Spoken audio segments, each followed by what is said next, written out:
Welcome to Gay Talk 2.0, the ultimate podcast for your dose of dish.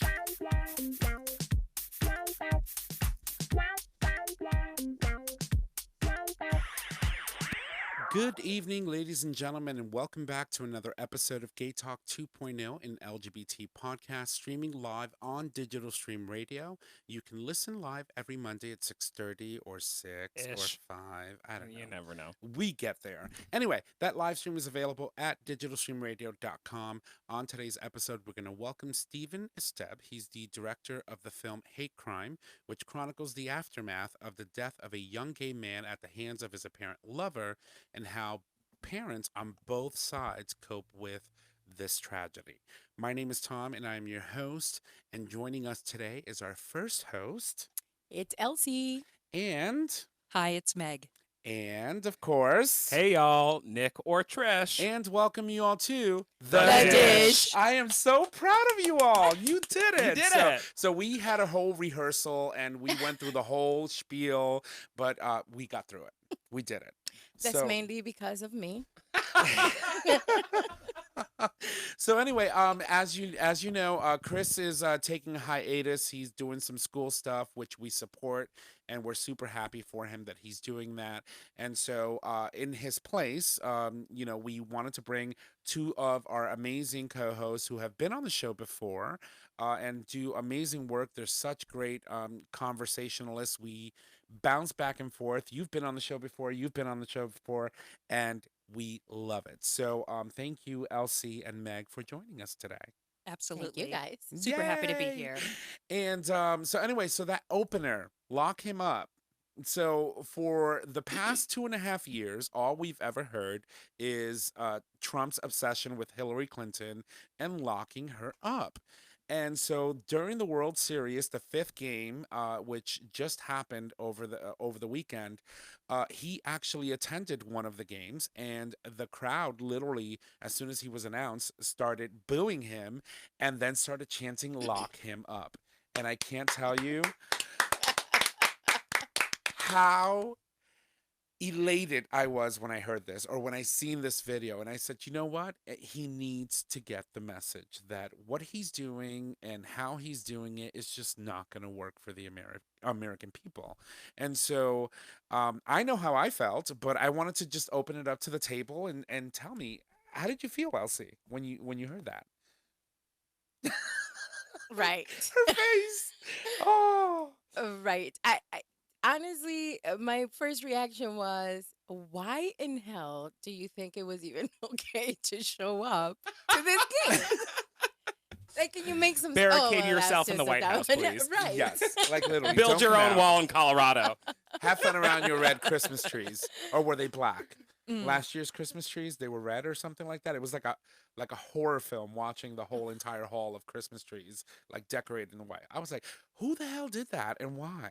Because it makes sense given the circumstances and who lives there. You know That's what what? I'm saying. Thank you, Elci. It goes See? with the theme. See, you just bring things into perspective, and that's why we love you. So, Meg, how did that make you feel? Well, I mean, it was good to hear it on the reverse side. Uh-huh. However, knowing how delusional he is, he's going to think that everyone was chanting along with Lock the chant. her up. Not just that, but at his recent rally, they were talking about Joe Biden's son. Yes. He had the whole place chanting, "Lock him up." So I guarantee you that he thought that they were right behind him. He's like, see, everyone feels the way I feel. Like, that's how delusional. That is I bet he exactly didn't what'll even hear it. happen. And He didn't we'll even See it hear on it. Twitter. And you know what's crazy? So we know that they had announced that they were going to be opening impeachment. They were going to do an inquiry impeachment on his behavior and his dealings with Ukraine.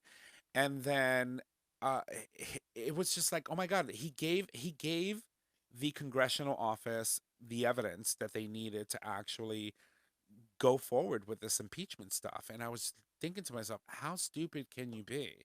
The one thing that was incriminating you, which was that phone call, where you're asking a foreign power to help you investigate your political opponent. Otherwise, you're not going to get money that was already appropriated by Congress for your country for military support. And if you don't do that for us, we're not going to give you this money. I was just like, why would you give them that? Because nothing sticks. Nothing sticks. You're right. So You're true. True. what does he care? But here's the thing. So breaking news Tally today. it up. Oh my God, I haven't heard that in So long. months. So Nancy Pelosi actually went on the record now. She officially announced that they are going to take a vote on the floor to actually start the impeachment proceedings on this president. That Thank fox.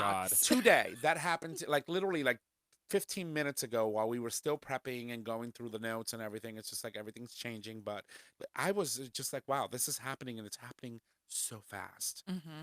And I'm like, how will it happen, right? That's a question. Like you said, nothing sticks. So now we have an official vote. It's going to be happening on the floor, but will it stick? It'll never pass the Senate, so Right. And that's the thing. So, as we know, when Bill Clinton went through the whole Monica Lewinsky scandal, well, actually, let's call it a Bill Clinton scandal because honestly, I think we owe Monica Lewinsky an apology. When he went through that scandal, he got impeached in the House, but he never got convicted in the Senate, and therefore he was allowed to actually finish his 2 terms in office. And I think that this is very likely for this idiot that we have in the White House. Yep. I was just like, wow. But it's happening. Mhm. And we're going to have to live through this. And we have elections happening next week for a lot of, local elections, local officials, whether they're your, community leaders or mayors or, I don't know, You'll get there. governors. It's happening. And so all I ask and all I say is this: learn from what we experienced in 2016, understand the fact that you need to understand, you need to know who it is that is representing you locally, because they are the most important elections of people that you'll ever make in your life. These are the people that you are electing into office that could immediately impact you at a local level and also drive the conversation and a movement to where it needs to be on a national level. So keep that in mind. So Nick, how are you, darling? I'm fine. I'm here. Queer. She's going through her computer and doing things. So that being said, opener explained. I want to open it up to weekends. And so I'm going to kick it over to Trish. And Trish, why don't you tell us what you did this weekend? I didn't do much of anything really. I She worked went on a date. No, that was last week. Oh, okay. Throw Throw her under the bus right from the I beginning. know. But anyway. But I'm not going to talk about that. I was gonna Okay. say, how'd the day go? I thought it went well, but evidently I was wrong. So that's beside the Ah, point. son of a. Look, here's the thing. Tally it up. I had a wonderful time. I think we had a great time. And then the response from the other end was not, And that's okay. yeah, that's what There's dating's nothing all wrong- about. Yeah, there's nothing wrong But like, I'm 32, and if I hear one more person say something about a goddamn spark, I'm gonna fucking burn it the fuck down. With that fucking spark. Let's be honest here. Like, That's too funny. what are you like? What? Like, what spark? Like, what is a spark? I've had the spark before. A connection. Really? It's Is not it a- Optimus Prime. Like- There's no spark. Like, let's grow up. So okay, so you that didn't work out, but I'm sure you did other things throughout the weekend. Friday I worked. It was all right. Saturday, I was like This is a compelling recap. dead and Yeah. done. I know. And Sunday I was like, I have to work. Yeah. So that is my weekend. Yeah, it was an interesting Halloween celebration weekend, right? Because it's the first weekend leading up to the Halloween holiday. Excuse me, which is on Thursday. And it was really quiet. It was a quiet weekend. Saturday, I worked at the bar. That was pretty quiet. And then Sunday, we didn't really get that many people until like after the fact. But overall, it was a very, very nonchalant, quiet Halloween weekend. Yeah. Did you ladies do anything fun? Well, because I'm wild that way, babysat a 7-year-old on Saturday night. That was a good time. And this kid explains to me the importance of breaking up before you get married so that it's less messy. especially if there are kids involved. And by the way, these are his words that he used throughout the conversation. So then he asked me whether I know that people sometimes have ceremonies to commemorate their divorce. And They then do? apparently is a thing I learned from a 7-year-old. Oh, Wow. So I said, he's a "Oh, well-learned I didn't. Oh, 7-year-old. it gets better. That's not even my punchline." So he said, I said to him, he was like, "Why would someone celebrate something so sad?" And I trying to, rival him and tell him, I'm just as articulate as you are, 7-year-old. I said to him, well, sometimes adults decide that things are not great and that they're better off not being together. And so maybe it's not so sad when they break up. And I attempted to ask whether he understood what that meant. And he interrupts me and goes, yeah, the gain in the loss. The gain in the loss. Wow. So I'm like, Wow. do I like give you a beer now, or what are we doing? I'm telling you, kids nowadays are so like super smart for their age. I mean, when you think about the stuff that we were exposed to when we were growing up, it's completely different, right? Because the game has changed. Social media, Mm-hmm. access to technology, it's a completely different world. And so kids nowadays are spouting terms that we didn't learn until we were like in our teenage years, and they're talking about it like they really truly understand it. A And you're like, 6-year-old can navigate the iPhone better than I can. Like Yes. Oh, let's that's not have that crazy. conversation. out of the 'cause- womb. Out of the nuts. womb. They know how to unlock a phone as soon as they come out crying. Mhm. Because like, this is how I'm gonna order my bottle, because clearly you are not giving it to me. My coworker's son literally started his own Amazon package like cart and ordered everything because now they have the one-click order. Oh, Lord have And mercy. I'd hate all to be this those stuff parents. showed up, and my coworker was like, "Where did this stuff? I didn't order any of this stuff." And asked her husband, "Did you?" And she's like, "No, definitely didn't." And the kid's like, "Yeah!" Opening up his packages. I'm like, My stuff "What?" is here. It is too funny. And how was your weekend, my dear? Mine was fabulous. My wife and I went to P-Town for the weekend, our soon-to-be forever home, or at least year-round home. I shouldn't say forever. I Nothing's. love it. I love it. But we're downsizing our lives, and we're moving Leaving to us. P-Town They're in leaving us. January. Which is why she's here today. So I'm not thinking about the sad side because I'm still here 2 months, but we're excited about getting there. So we brought some stuff up, and then because it was pre-Halloween weekend, town was really busy. Like the weather was gorgeous. Oh, I mean- Halloween is one of their biggest celebrations up there. Oh yeah, well next weekend is when the real Spooky Bear, Halloween. right? Yes, Oh my God, I love it. yeah. She's Spooky like, "I'll Bear's be so there." fun. Oh yeah, we have a couple costumes to choose from. We'll be there next weekend. So there's like kind of pre-festivities and I think a leftover Fantasia weekend maybe, like kind of the tail end because of the break on the weekend. And yeah, we just had great weekend. Went to a 50th birthday party that was kind of swanky at a restaurant that they rented out for Oh, a few wow. hours. I'm like, oh, how do we get this invite? Hello. Uh-huh. And I'm there. it was great. We had a good time. So that was the extent of our weekend. Usually I would only ask, does it include vodka? It was Yeah, open bar. And I'm Ew. there. Yeah. Oh, I'm there. So I so Vodka gimlets all night. oh, absolutely, with fresh lime, right? Yeah, Over no. ice. They actually slapped the basil, as my bartender friends do you know. So it was a basil gimlet. So they take like Interesting. a fresh basil leaf and they slap it before they put it in your drink, like a full one that floats on Yeah. top. The bartenders say it kind of activates the oils or whatever yeah, in yeah. it, so it kind of releases a little more of the fresh basil flavor. But it's it's like hysterical. I'm like, oh, I can't wait for him to slap the basil. Slap That me, sounds baby. that sounds super dirty. Like that's something you I would know, have, that's what I- like that's why on I the was laughing. 5th date. I know. Did I jump ahead in the gay talk terms, like slapping the yes. basil? Slapping the I love it. basil. I love it. So let me ask you. So obviously, there's a lot of places when you go up to Provincetown. Really, it is an absolutely beautiful small town. There's lots to do. A lot of Slapping galleries, the a lot of basil. bars, slapping the basil, Yes. and obviously there's a lot of theme weeks. So you can pick a week, and trust me when I tell you, you're gonna have a good time. What is your favorite place in Provincetown? Restaurant, happy hour. Whatever amuses you. I mean- Let's go with food. Favorite food. I really like Strangers and Saints, where this party was. It's got like great ambiance. Their food is excellent.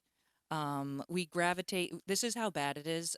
We gravitate towards certain places for certain types of food. Uh-huh. So, like, if you want like the best chicken parm of your life, you go to this little place called Ciro and Sal's. That's like, it's so great in the winter. It's open all year round. It's kind of tucked behind. It's got a working fireplace. It's like cozy, kind of low ceilings with exposed beams. Oh, And the nice. food, it's obviously Italian, but the food is really good. So I don't know. There's some high end places. That's kind of some of our like go to kind of regular places. So I don't know. Those are two of my faves. And there's not that many that are open throughout the year because obviously once the season is over, they shut it down and then they come back. And they've Um, extended the season a lot, so a lot of places are staying open into January. So some close now, like after Columbus Day mhm. is kind of it, or sometimes after Halloween, and then some stay open like, because there's a few events in December. So New it's Year's. kind of, I don't know, it's been extending. Yeah. So the ones that are, there's definitely ones that close, but there's a good amount of options for a small town. I mean, it's still not like, it's not New York. I have two places that I absolutely love. Hideaway is one of them, Oh, we and I love haven't been Jimmy's. there in a couple of in a couple of years, so I'm not sure if it was still there, but I hope it is because their filet mignon is just incredible. And then of course, just because you just like to be seen as people are parading up and down, Booble is one of my favorites. Oh, yeah. And Oobala. yeah, it's like right across from Spiritus Pizza. It's like maybe Okay. I would It's say got a half huge block. outdoor patio. Yeah. So it's really good for people watching. Oh, I And think I I love went there people one watching time. in P-Town. So, and then one of the things that I love is their bread with their roasted garlic. And then you just literally spread it on the bread like if it's freaking butter. It's absolutely delicious. Okay. Yeah, that sounds And good. salads and everything else that they serve and calamari and all that good stuff. So but I want to bring up a point. yes, go. So we started this show going on what now 3 years? We're gonna 3 years this March. Yeah, and so we started around St. Patrick's Day, Uh-huh. and so Meg and her wife throw this massive party every year Well, she's for in St. studio, Patrick's by Day. the way, but she's hidden away in the corner over there. And so I went over to their house to buy some stuff off of them that they were trying to get rid of. Well, she And I was like, was- so what are we doing about St. Patrick's Day? And they're like, we have a plan. We have a plan and it's going to happen. So Is it all of happening the here? no, Okay. all of the stories that have been had from St. Patrick's Day on this podcast will continue. I just love want to it. put that out there. So we're doing it in P-Town. No. We might have to make a guest appearance into Milford or someplace nearby. Mm-hmm. Okay. I'm game. I'm game for a lot of cursive. You know me. I love speaking cursive. It's fucking elegant. Oh my God. And I miss fuck. Chris though, and I think that Chris is going to join us and we're going to have a really good time. Good luck understanding him. But yeah, it works. And by the way, there's a camera here. I don't know if you know, the last time you were here, we weren't I doing think a you live had video just feed. put it in. So you can say hi to our Patreon subscribers that are watching us. Hi. And but yeah, I'm game. I'm up for that. Mm-hmm. All right, so listen, So I want to tell one more story about the week that I forgot to talk about. go for it, and then we can go to break. So I don't know how many people that listen to the show have iPhones, but there's a function. It's called SOS. So if Oh, this so bitch. so if you ever are in trouble, you can click. I don't even know how to do it honestly, It's the home button, and then just like the side button. and it puts your phone into SOS mode, so it will call the police. Stop. And it will also let all of your family members know, or the people that are in your phone as emergency contacts.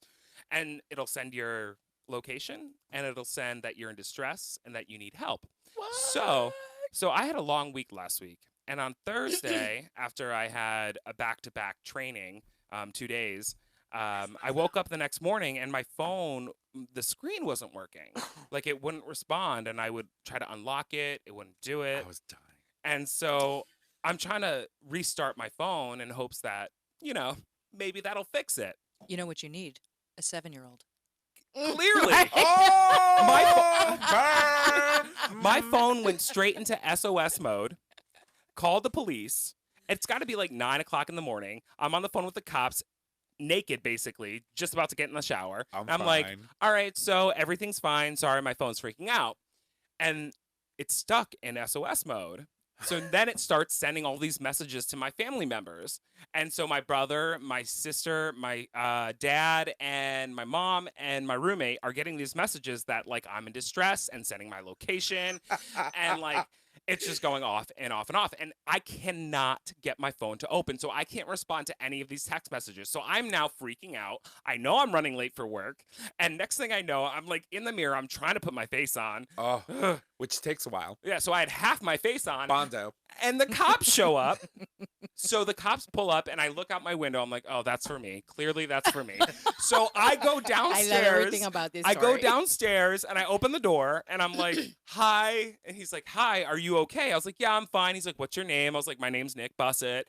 What's your birthday? Give him my birthday. You know, went through the whole thing. And he's like, sir, are you sure you're okay? Can I please come into the house? You don't seem okay. I'm like, look, I am stressed as fuck right now. My makeup is not on. I have half my face on. I'm in my underwear. And this hot cop is just like standing there. And I'm like, I'm fine. Everything's fine. He's like, no, sir, please. Is there anyone else in the house? And I'm like, no, there is no one else in the house but my dog. Well, is your dog friendly? Can I come in? I'm like, no, you cannot come in my house. So But you said he was hot. he was hot, but I was like running he was around. late for work. And you know he was gonna have to tell the story all over again when he got to work. Also, I did not look good.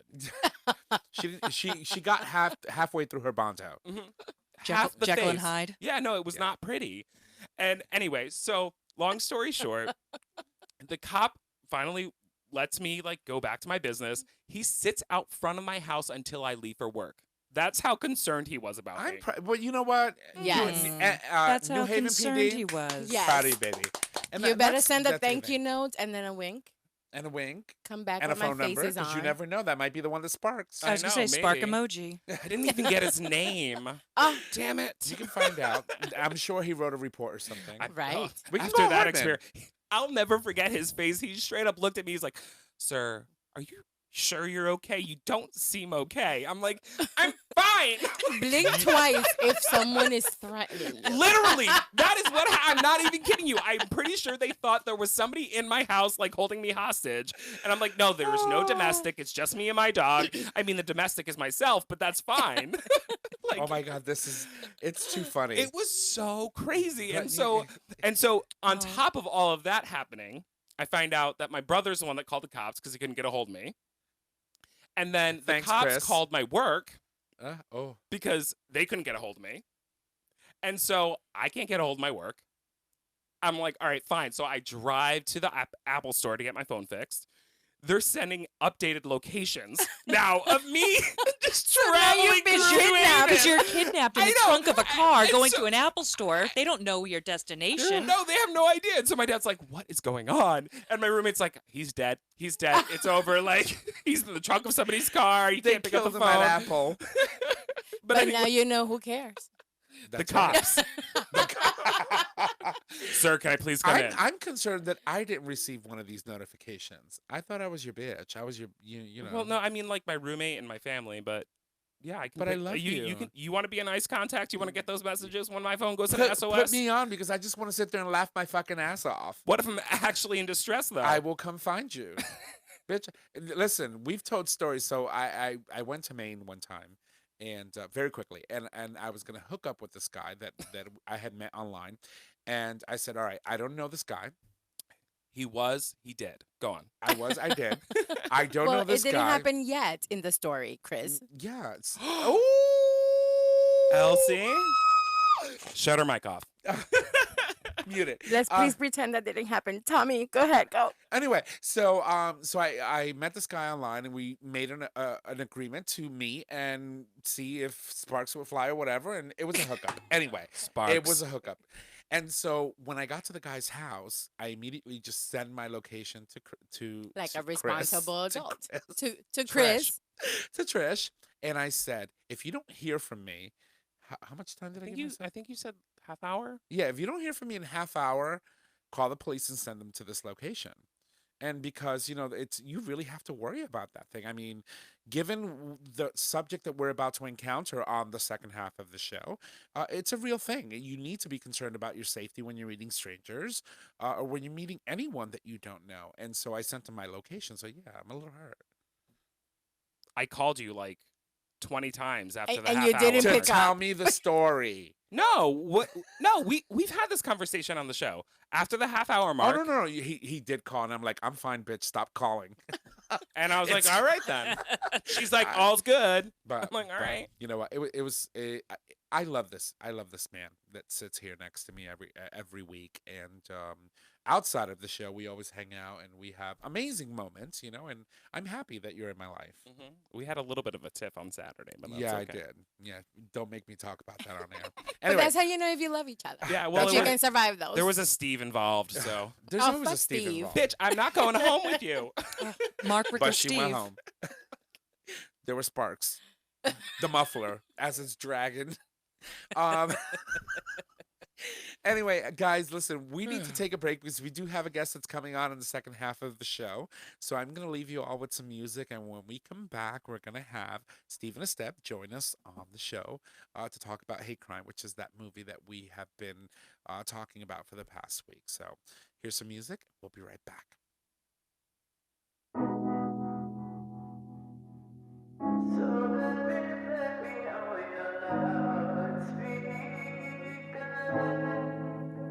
It's hard to see you with a man you call your friend, but in the end, I know I don't have much time to tell you why I wanna die, but then I cry, so then I lie, so I don't make you bend time. 'Cause if you wanted me to move, you know I would, because I'm good at making you love me.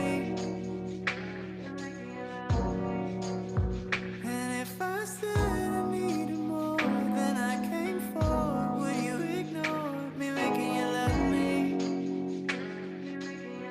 So baby, play me on your loudspeaker.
right, welcome back, ladies and gentlemen, from the break. That was the incredible Pat Riley, a previous guest of ours, with Time, one of his amazing songs, and we do love playing it on the show. So thank you for waiting for us while we come back from break. And now joining us, of course, is the director of the film Hate Crime, which is a story. It's truly a heartbreaking story of what I believe to be the view of parents who go through this incredible tragedy between two young men who apparently have some sort of relationship, and one of them ends up killing the other, and you start to see what it's like from the view of parents, on both sides of the spectrum, and how they deal with the aftermath of what happens. And so I want to take the time to, of course, welcome Steven Esteb to the show. Did I say your last name right? You did. Fantastic. Thank you. And I've been literally losing sleep over it for the past week because, of course, I wanted to make sure that I do justice to the people that we have on the show. So thank you so much for joining us. Oh, Be man, I'm nice. so happy to be here. So happy to be here. So let's start with. I'm Nick. Well, I'm getting there. Okay. So this is Nick sitting over here Hey, to Hi. my right. Of course, I am Tom. And joining us today are two special guest hosts. We have Elci and we have Meg over here with the champion sweater on. Not that we're I got- advertising anyone. I got the Pelicans right Pelicans, yes. Nice. So Yes. so they're joining us. Meg, unfortunately, we made a boo-boo. I'm gonna admit to it. We sent her, instead of sending her the actual movie file for her to see, this I- one here, I fucked up w- twice. we sent her the preview for the movie. But Elsie actually got to watch it. So we're gonna Hey. try to be as knowledgeable as possible of the film. But of course, you're here, which is why we're having you on. And What I are have seen it. A well, couple times, right? many a couple times over. thousand times. And So- I will watch it because just the preview alone, it's such a tough topic, and I think it's such an interesting, way and like nuanced way to look at things, because I always think about that. I was just saying to my wife, like when I see something on the news, I can't help but instantly think about what the parents are going through on Yeah. both sides, and Mhm. especially the parents of someone that did something horrific, whether Yeah. it's something like this horrific or even stealing or what, some crime that's brought them there. Because like I just feel like the average parents, they didn't set out to raise a murderer, right? They didn't. Right. They're not instilling that. So there's more to it, and there's probably some stories that is really obvious when parents, had a hand in things, and then I Mhm. think there's a lot of parents that probably did the best they could and can't believe that this happened. Yeah. I think there's a lot of that. I think that sometimes the best you can do is you just don't know any better. Right. And a lot of people, like I live in the South. I'm not from the South, but I live in the South, and a lot of people don't even know better than what they're saying and doing. And I think that's what really attracted me to this script initially was, a lot of people had told me when I was trying to get the project together that, well, this issue's already solved, but they're coming from Los Angeles saying that or somewhere else. I said, it's not solved where I live at all. Right. And I think it's funny because we started making this movie in 2014, 2015, that area.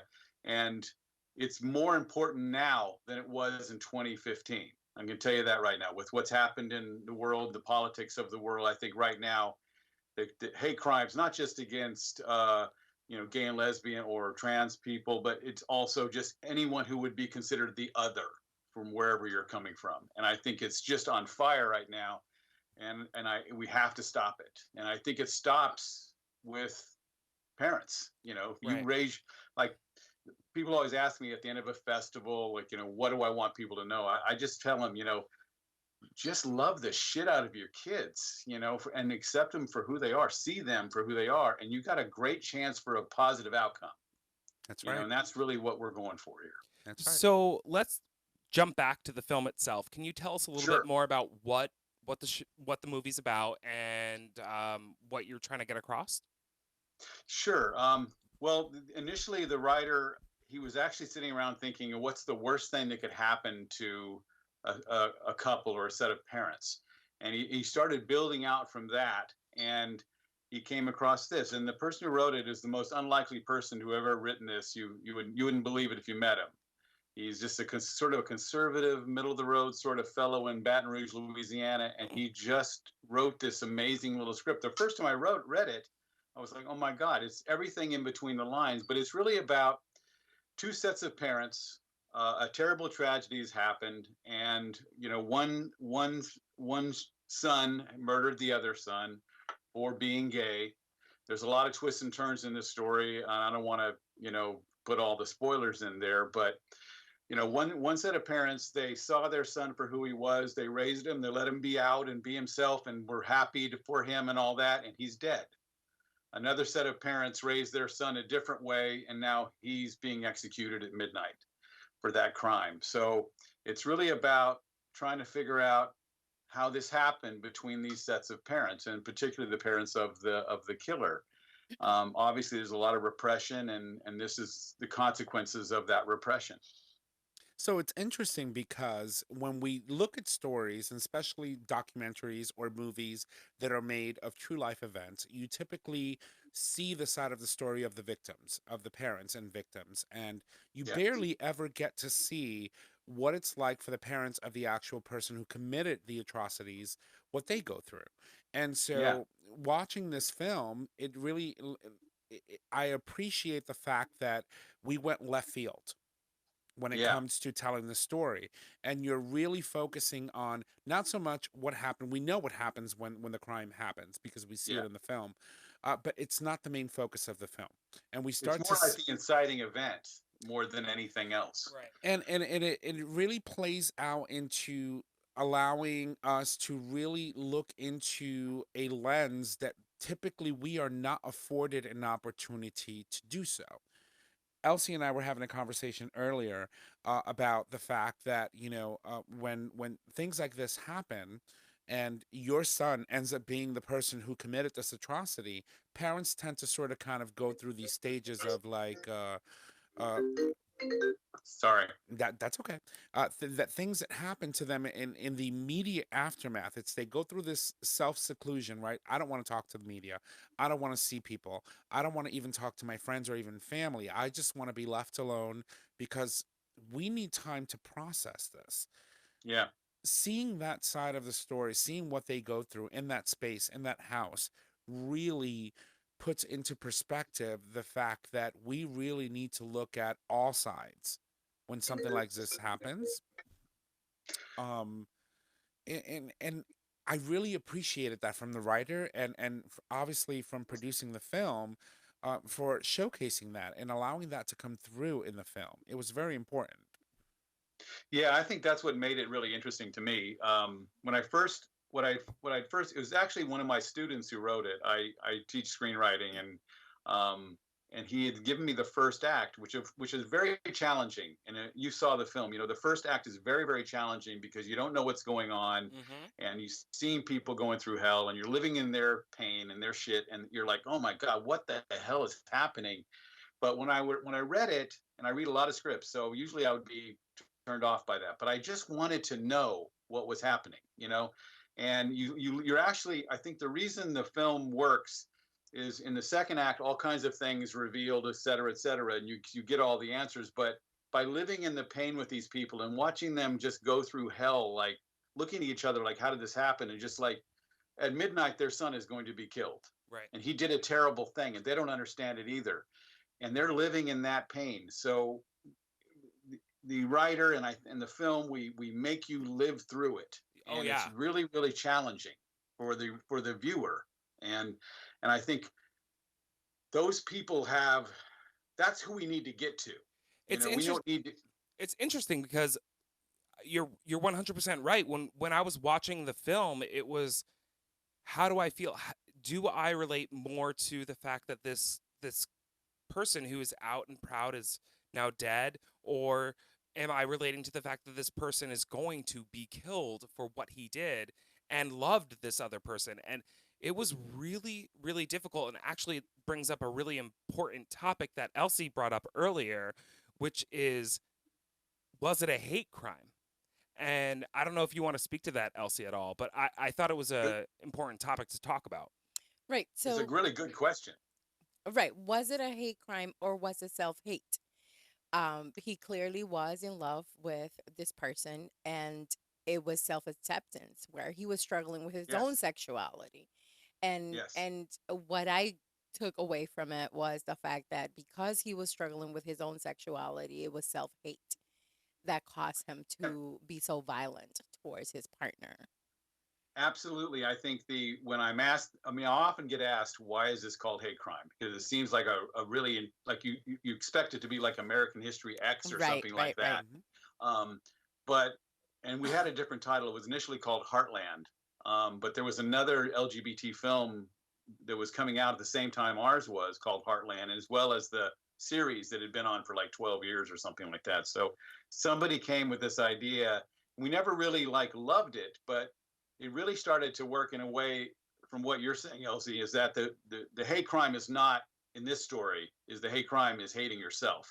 Hmm. And it's also the crime of the father, you know, Right. not accepting his son for who he was, or not even allowing himself to see it. Like the mother always kind of knew. I think there's a line in there, you knew, you always knew. And he's like, how could I, he was just denying that he knew. Um, and I think that that is the crime, and that is the hate crime. I mean, in this story, there's many versions of hate crime in this world that are valid, for what they are. But in this story, that is what's on trial here, is So how we love our son, how we love our daughters. so basically it's a hate crime, but it's not the hate crime that we know or that we have come to That's know exactly. in recent decades. Given the situation with, for example, when you think about what happened to Matthew Shepard, and when you think about what happened to other members of the LGBT community, and of course our trans community, which has seen over 23 deaths of trans women alone this year, where a Including, by the way, including the producer and editor of this film, who was trans and killed himself a year ago. Oh my God. oh my God, I'm so Um, sorry Oh, to hear that. yeah, Wow. yeah, my Uh, best friend, my best friend. can And so, can Was not can prepared we for that. name uh yeah, Blake Palmentier, um, who changed his name to Emma, so it's Emma Palmentier. so So in the titles, it's Blake Palmentier, but it's a crusher. The film actually helped him come out to her, and it was just really tough. I mean, really, really tough.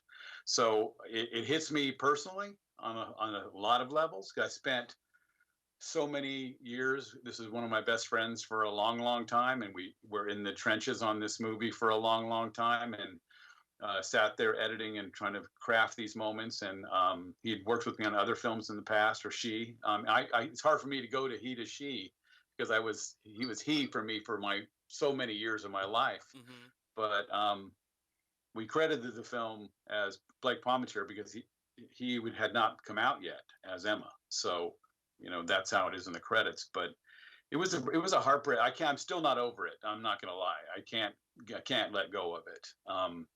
And it's sort of a strange journey for me because early in my first film I ever made was a documentary about an AIDS hospice, and that was in the early '90s when AIDS was like just mhm. the worst version of what it could be, and I'd spent 3 years there, and it was a life changing experience. So I'm straight, but I've always had this connection, and I watched at that AIDS hospice the real consequences of repression, trying to get parents to come and just to visit their son or daughter prior to their death. And having to just like almost be like violent to get them there. We were so angry about just trying to make people have a good death.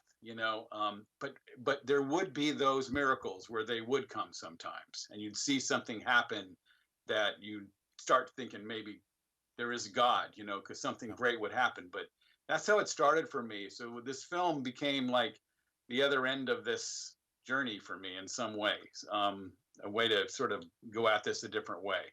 I I know that's I just put out a big bunch of stuff there, Yeah, but no, and now I'm like, brain going.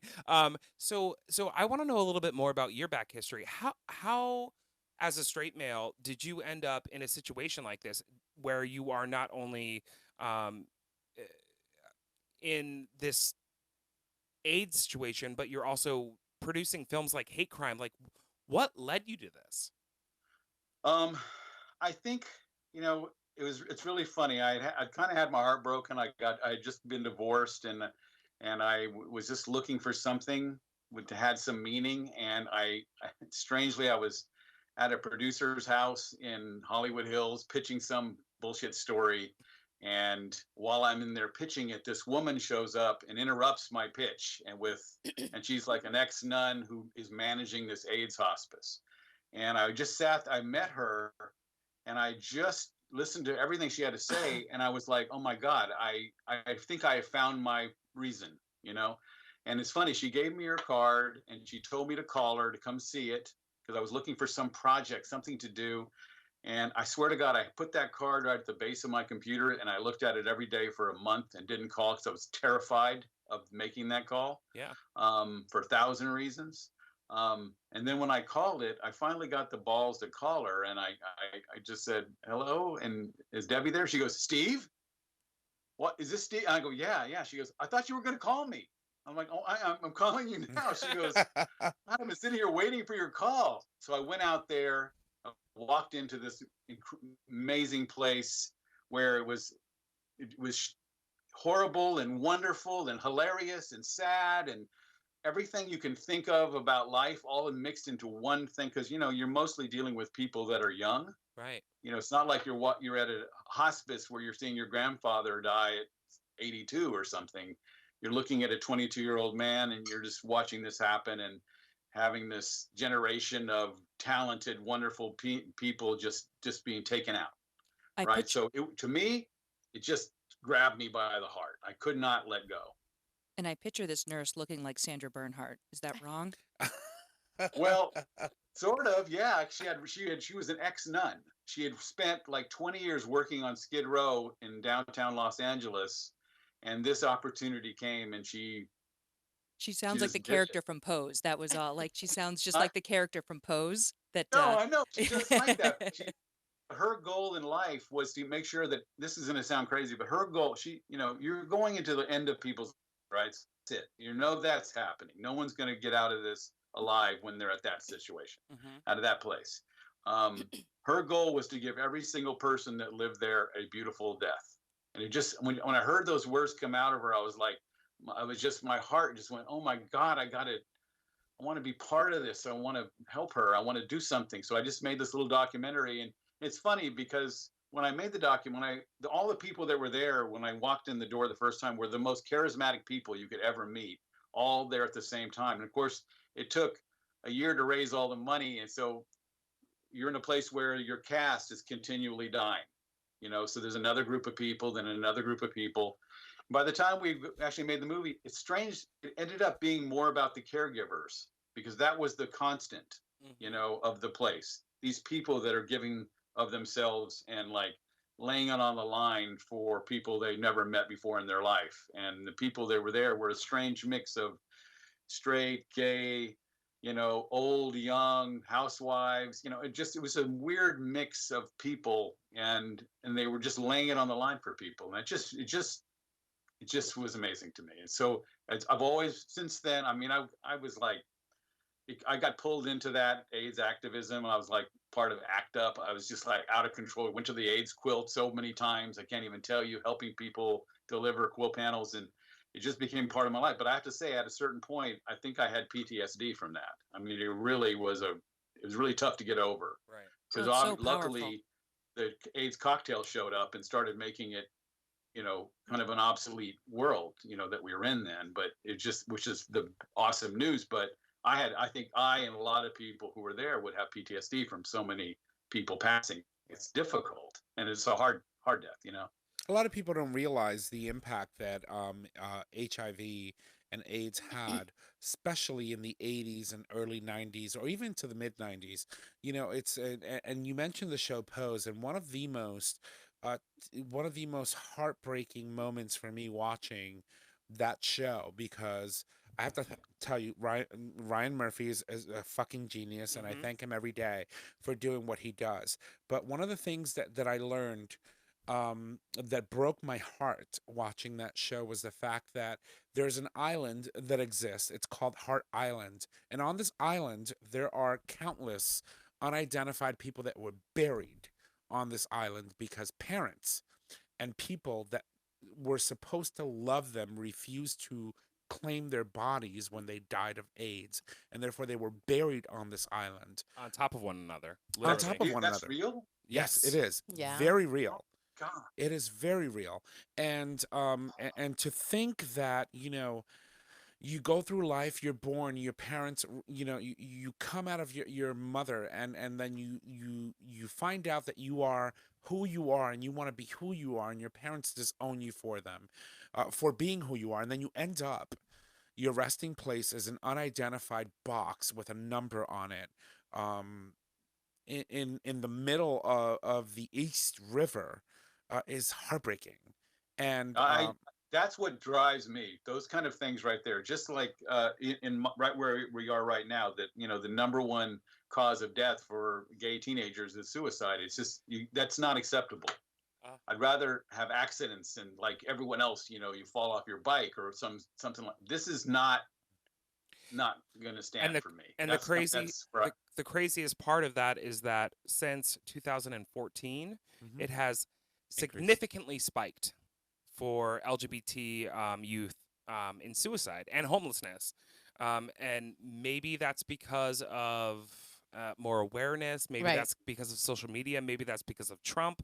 I don't know. There's nothing behind it. But like the reality is, everybody thinks it's getting better, and It's not. it is getting better to be gay and live and be okay. But like the reality is, there's a lot going on that people that aren't involved, like yourself, as a heterosexual, that don't No. get and don't understand. And But progress isn't They don't. linear. Right. Progress isn't linear. And so No. if you compare things exactly today to 1960 or 1920 or pick a date, yes, there's a drastic difference. But if you compare things day to day, it doesn't, I don't know, I just don't think it works in a linear fashion. And I totally am identifying with some of what you're saying, that, some people are thinking like this problem is solved, that we don't have to deal with this. But I can tell you, 3 weeks ago in P-Town, one of the gayest places on earth, right? Like you I've don't been get a there. lot gayer than P-Town. Truth. Yeah. And it's super liberal and all of that. In one of our favorite bars, we weren't there, but we heard about it after. I won't go into all the gory details, but long story short, a woman was there with her husband, and she got irritated with the bartender and called him a fucking F word wow, Wow. in P-Town, in P-Town. that And it must have gone happens. really But well look, for there's- her. Oh, she was escorted out of the there's bar. also- But the But fact there's that she also thought she could layers. say that. There's also layers with in the gay world as well. I mean, there's a lot of older gay people who have trouble with trans. Mhm. They don't have room for that. The kids are all clear. Like even where I live, and I live in a small town in Louisiana. The kids are cool with gay, black, Hispanic, Asian. They don't care that much. But the parents are the ones you got to get to. It's Yeah. a generational Unfortunately, thing. some You're of these right. kids grow up to become parents. That's right. Right, but there's also a more complex issue, and as a straight person, it's something that I struggle with. You are still human, and we're all prejudiced about a lot of things. That's And right. we tend to, even when we have conversations about some of your involvement with this AIDS community, right? We tend to talk about it in such a terrible dismissive way. Oh, it's because they're gay. No, it's because we're a bunch of assholes that have pushed people who are different than ourselves into having to go into the most ridiculous situations just so that they can find human physical contact Even compassion. with other fucking humans. And so when we have these conversations and we talk about this, I have a severe problem with people making someone's sexuality the reason why, or a way to essentially either justify or rationalize people's circumstances. No, we're a bunch of assholes that have pushed these kids into having to go around, sneaking around Yep. to be able to get physical contact with someone of their preference. And it's just, to me, it's just insane. Elsie, you're 100% correct. I mean, you really are. The reality is, I mean, historically, that's what happens. I mean, it happened with um, African Americans coming to America. It happened with Hispanics coming to America. It still is happening with Hispanics coming to America. Right. People will always pigeonhole another type of people. That's we're always looking for a scapegoat, and that is, you are 100% right, the biggest fucking problem. And that's what causes continual issues moving forward. I mean, literally, if people were given the information that they have today in the 80s, if they were given a space to be safe and sexual, we wouldn't have had such a bad epidemic. Right?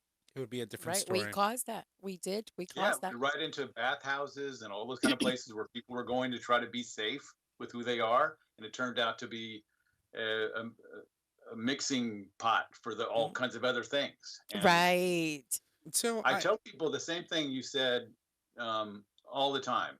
Is that, when I talk to my friends who are like, "Why are you involved in these gay issues?" and da da da, I'm like, "Dude," and I try to explain to them That you're maybe involved in human issues. Well, I use the same words you use, basically. Like, this is, if you didn't have to hide who you are and you just be who you are, we wouldn't get into these issues. And there's so many things that are messed up about it. I can't even tell you. But we're talking about sexuality, but it's also true about religion, and it's true about race, and we're always, and America is particularly weird about creating others and targeting them in some weird way. And it's a part of it's the bad part of America we have to figure out how to solve, because I'm sure it happens everywhere, but we are particularly bad at dealing with the other, and we got to get better at it. I'm really glad that you said that, because my very next question was going to be, you're a straight man, and you live in a straight world, and obviously you are interested in queer stories and queer spaces, and I wanted to ask you why. And but I think you bring a good point. I mean, from a humanitarian perspective, we're all human, and we have to have empathy, and we have to show respect for our fellow human being. And if it doesn't affect you personally in your own four walls, why do you care what other people do in their own four walls? But if you could you elaborate a little bit more as to what interested you in the queer story? Because that's what you're doing. You're talking about queer and gay and stories that affect our community. And I want to understand where you come from as a straight man in doing so. Gosh, it's so hard to answer that, but it has a lot to do with just the coincidence. Well, first of all, I lived in LA in the 80s, and I was wild like everyone else, but I worked at a lot of restaurants, and a lot of my friends were gay, and we hung out a lot. Everybody, you get off work, everybody goes and gets shit-faced, right? And so it's what we do best. That's especially then in the 80s, and we still do it now. But there's always, but I made good friends, and I have to, and I'm going to be straight up with you. A lot of those guys I rolled with are dead, from AIDS.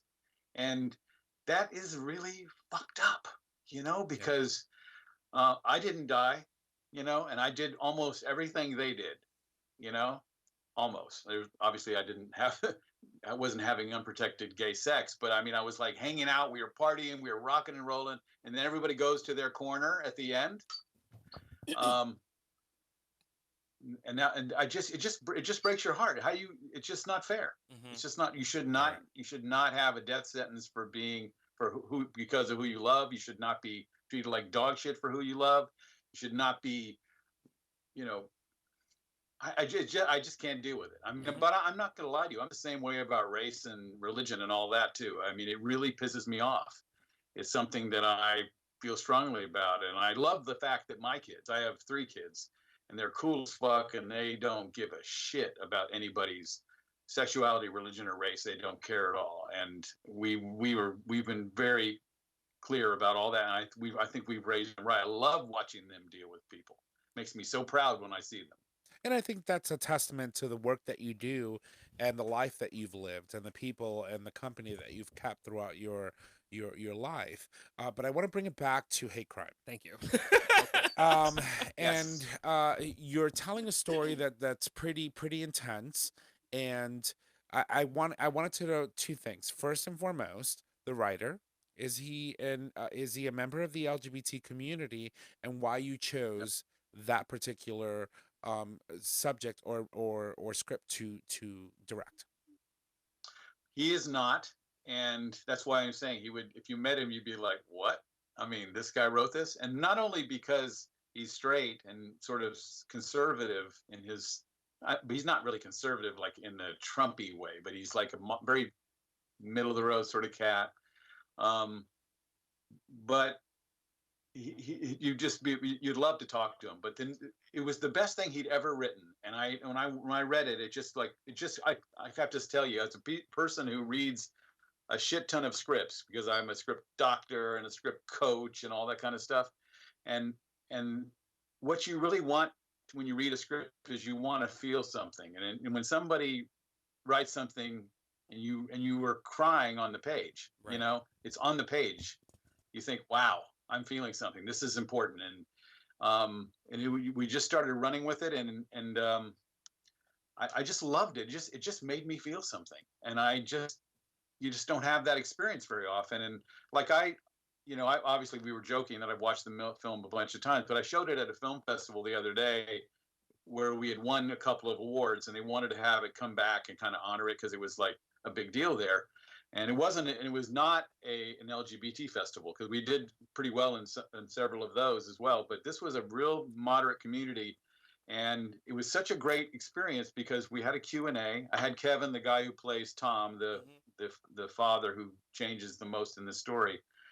He was there, and we were watching.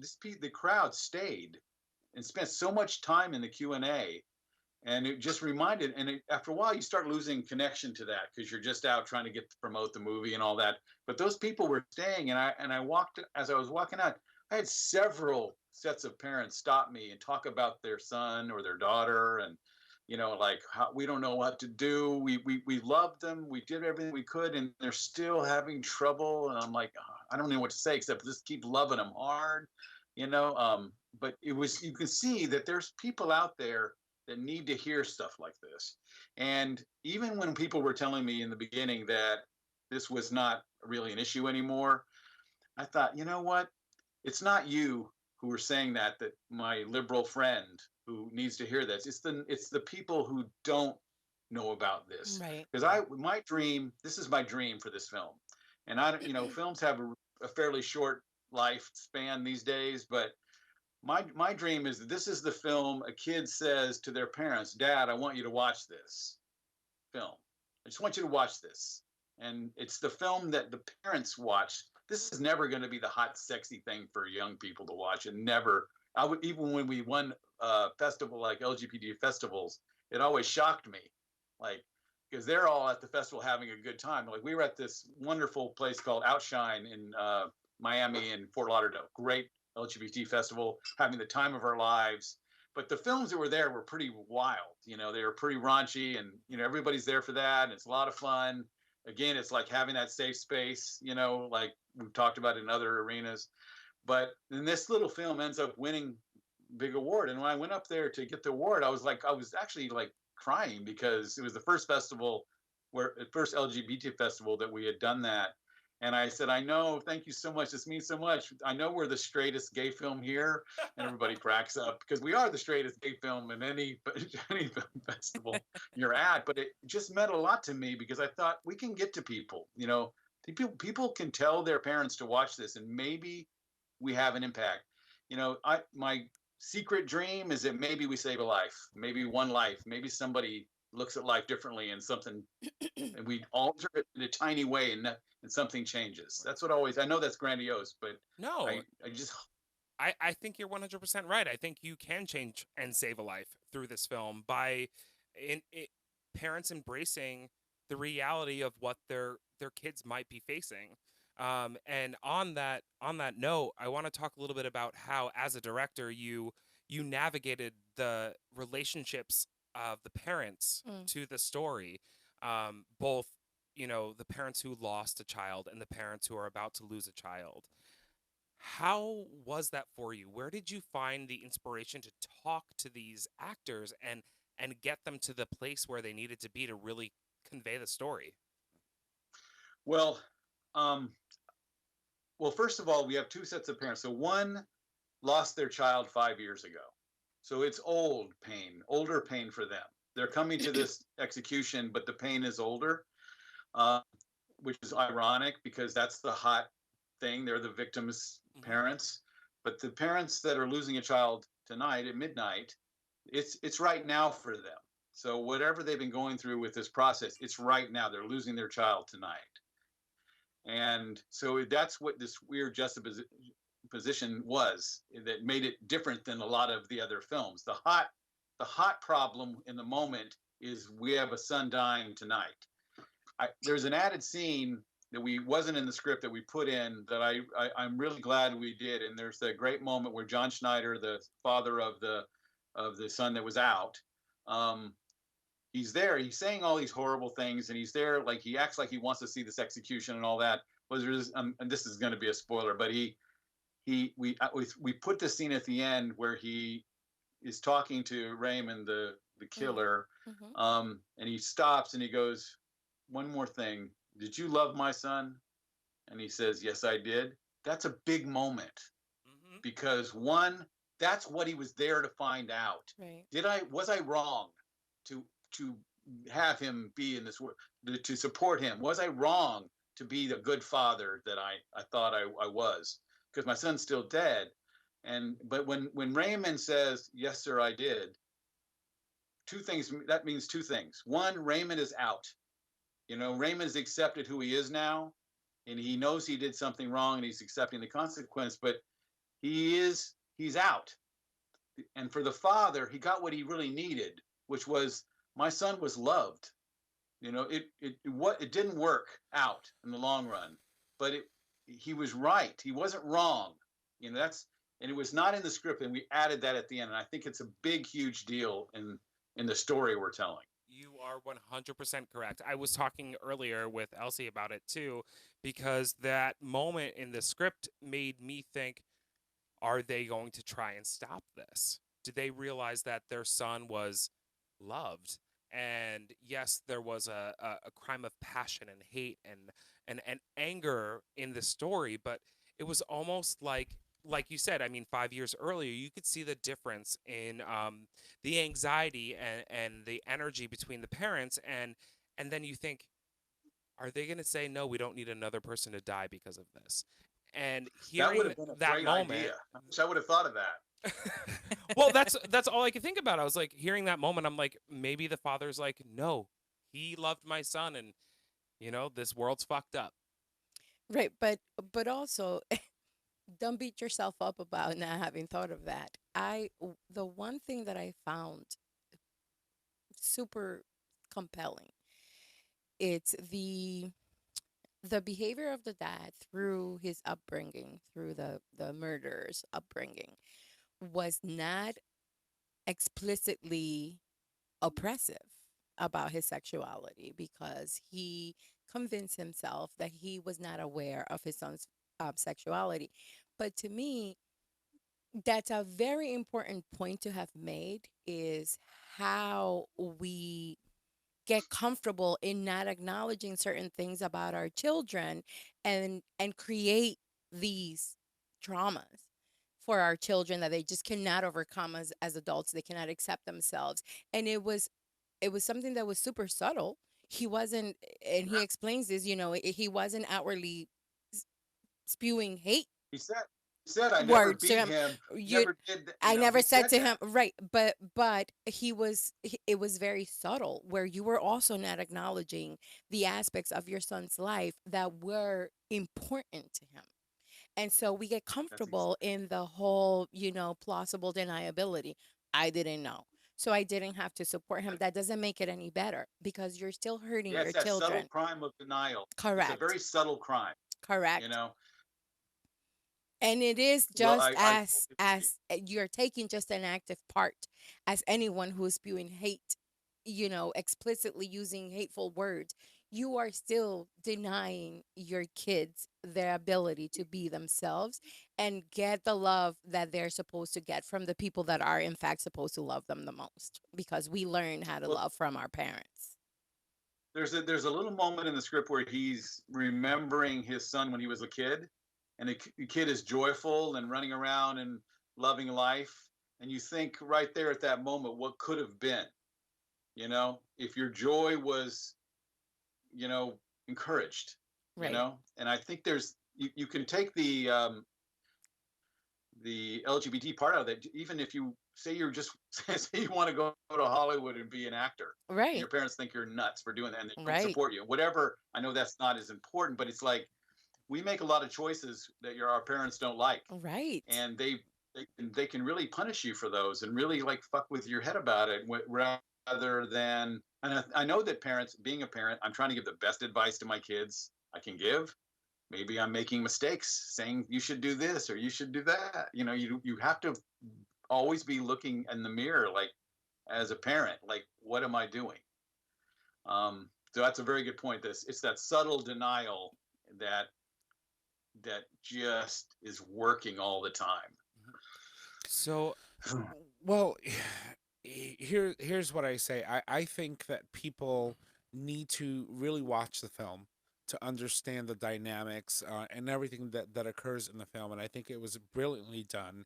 And I thank you. Thank I want to thank you on two aspects. First and foremost, thank you on a personal aspect for being who you are and taking an interest in queer lives and trying to tell queer stories, talking about, whether it's a documentary on AIDS and how all of that transpired, or taking a story like this and bringing it to film, whether it's realistic, whether it's real or not.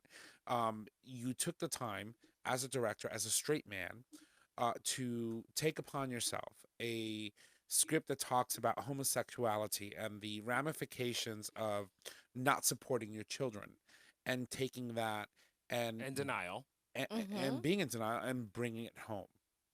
That's first and foremost. Thank you for being what I would consider an ally, because you're really trying to tell stories that will enrich our communities in some way, shape, or form, whether that's on the aspect of a parent who's watching the film and learning what it is to accept someone before something tragic happens.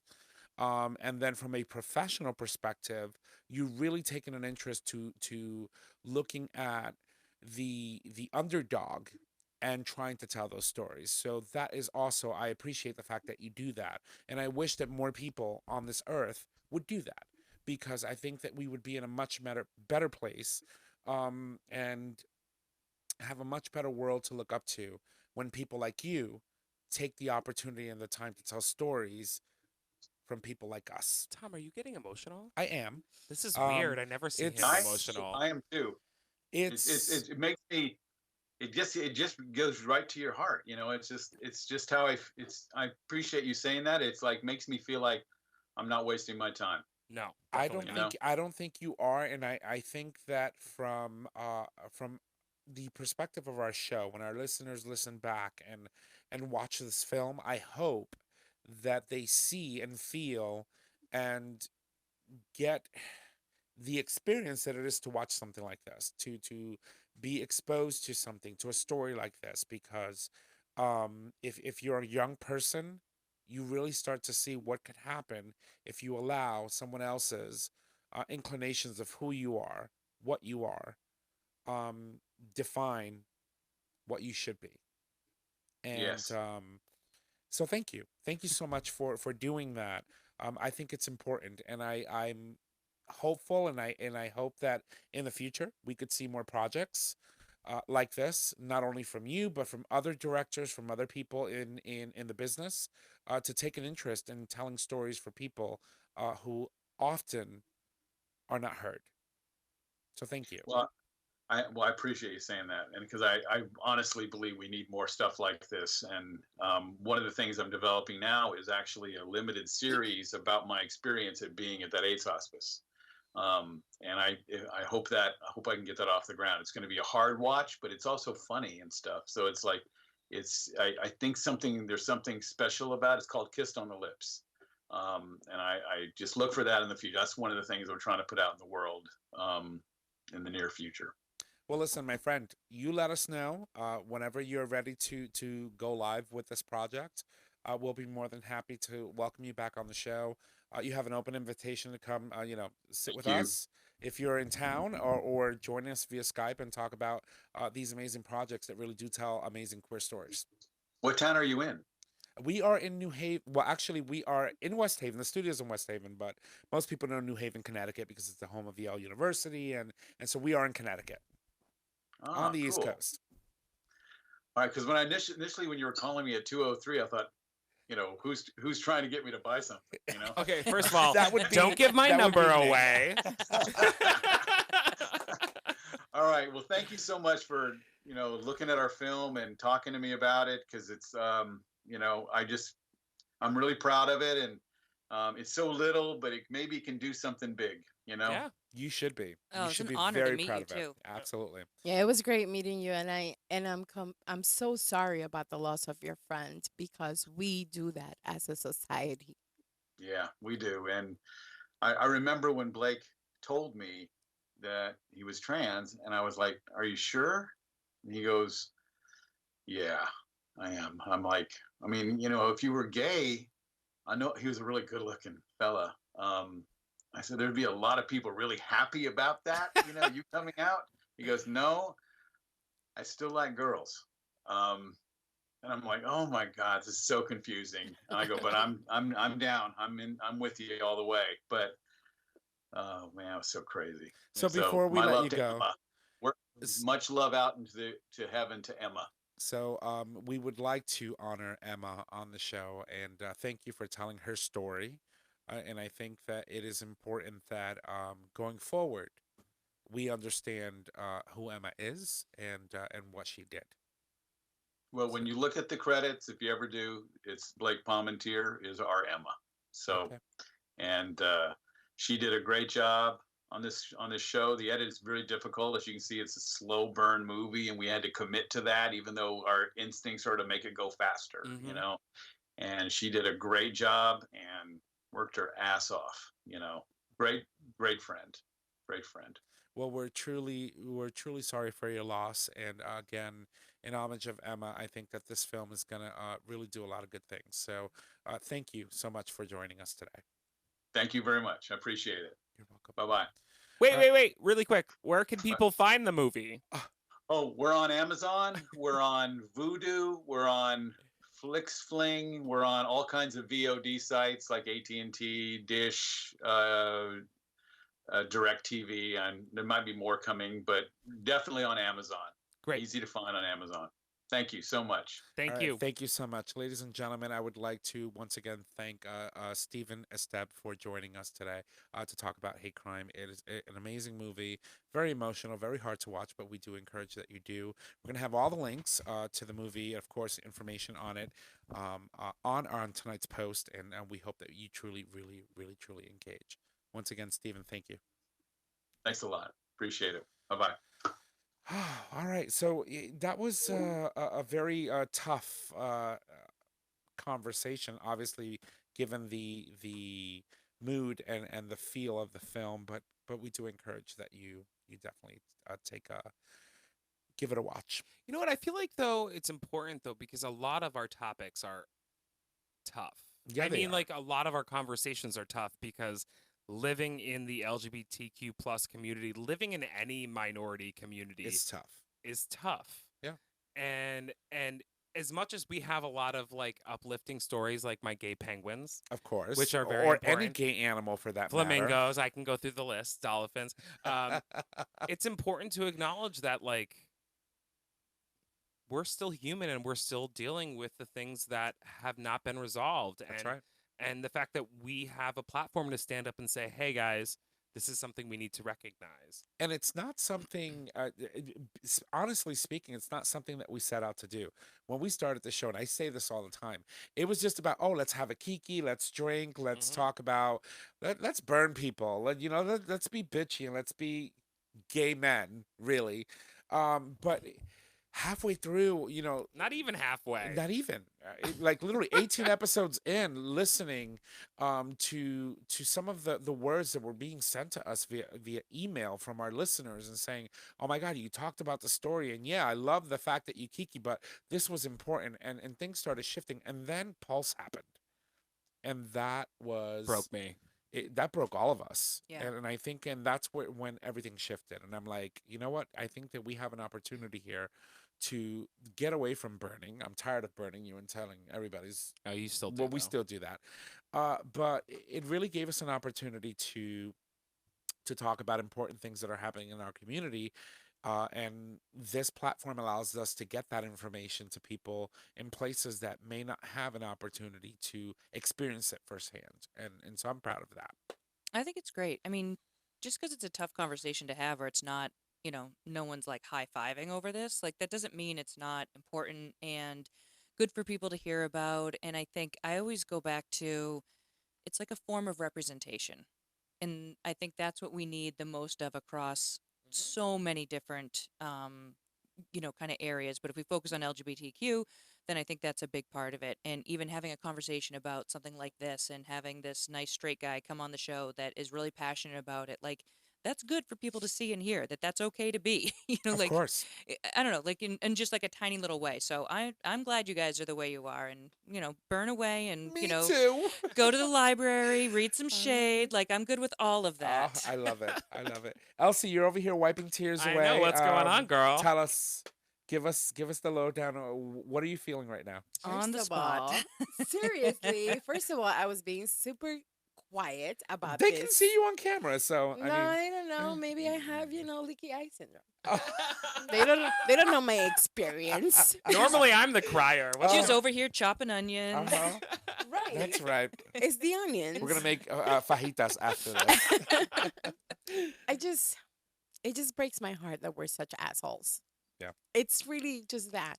Even the way in which we engage in conversation. And so, I always joke around and say things like, words mean things, which They do.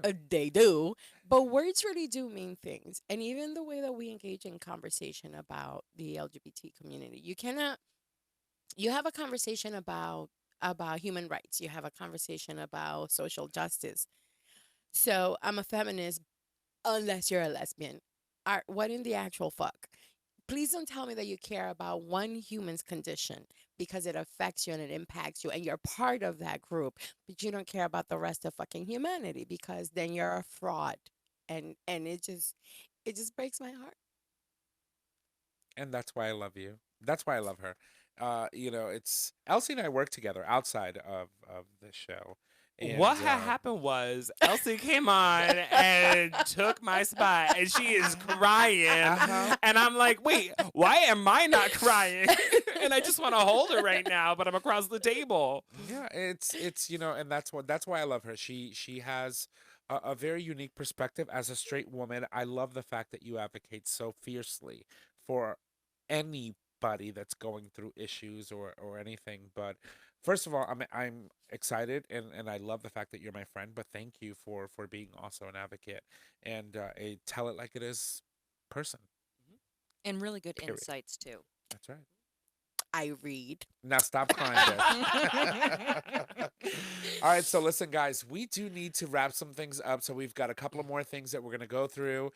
So I'm going to toss it over to Nick because he's got a segment that we do every week. All right. Someone that we love dearly.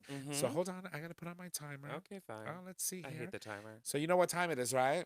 It's time for Mama Kim's Minute, everybody. So, And I'm going to say go. number one, a transgender man's diaries can help us learn what San Francisco was like decades ago. 4 minutes. 2, internet raises $500,000 for gay men paralyzed in a drive-by shooting. 10 seconds. 3, keynote Republican speaker at a fundraiser calls Buttigieg Mayor Pete Buttplug. Fuck her. off. 4, 15 gay founding fathers and mothers. Got to check it out. Advocate.com. 5, the nation with the highest levels of LGBT acceptance is also available on advocate.com.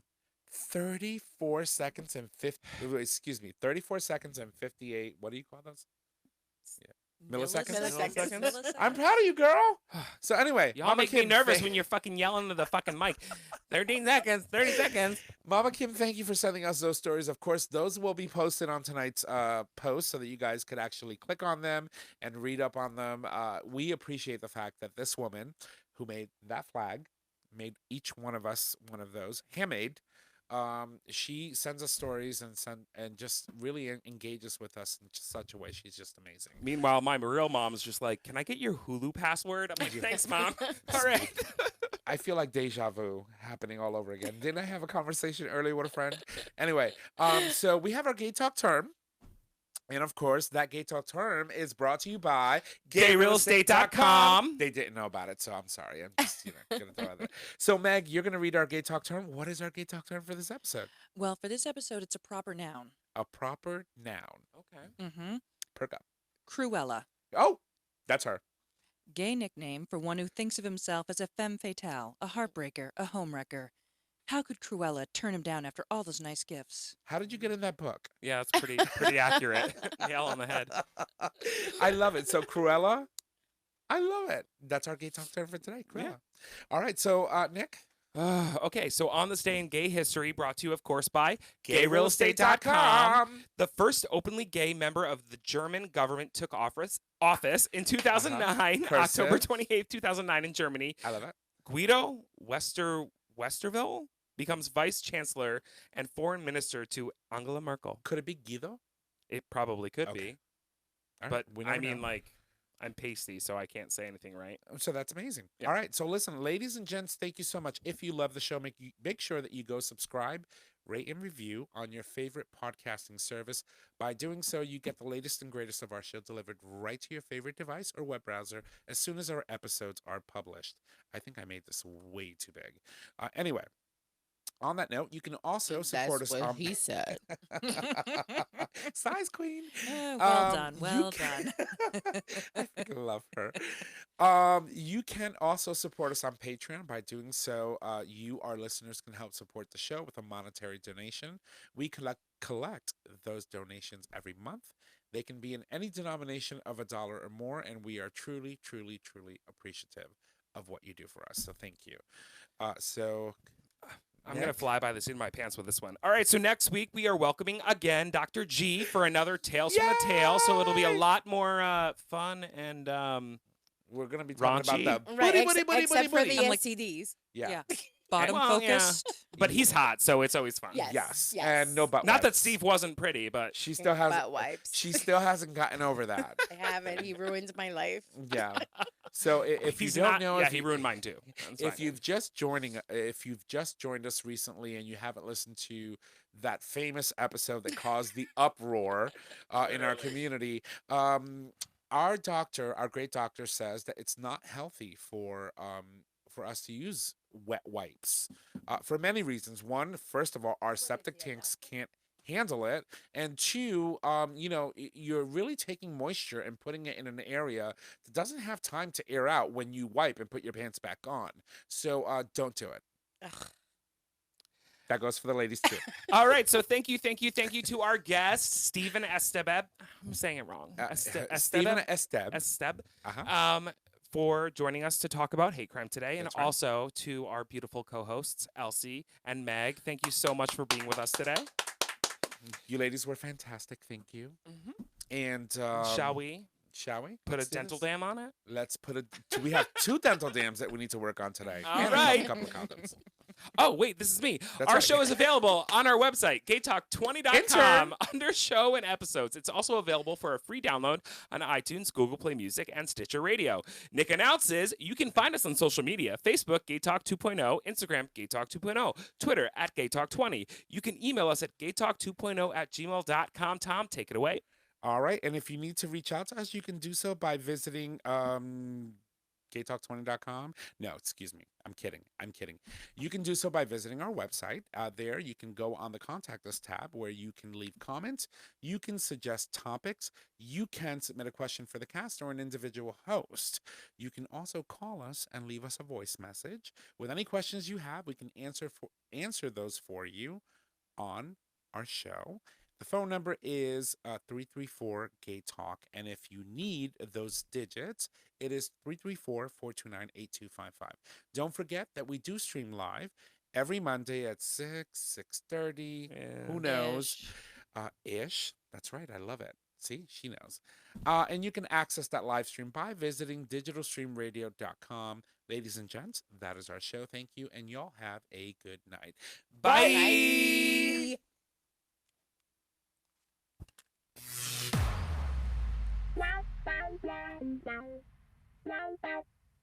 Thank you for listening to this episode of Gay Talk 2.0.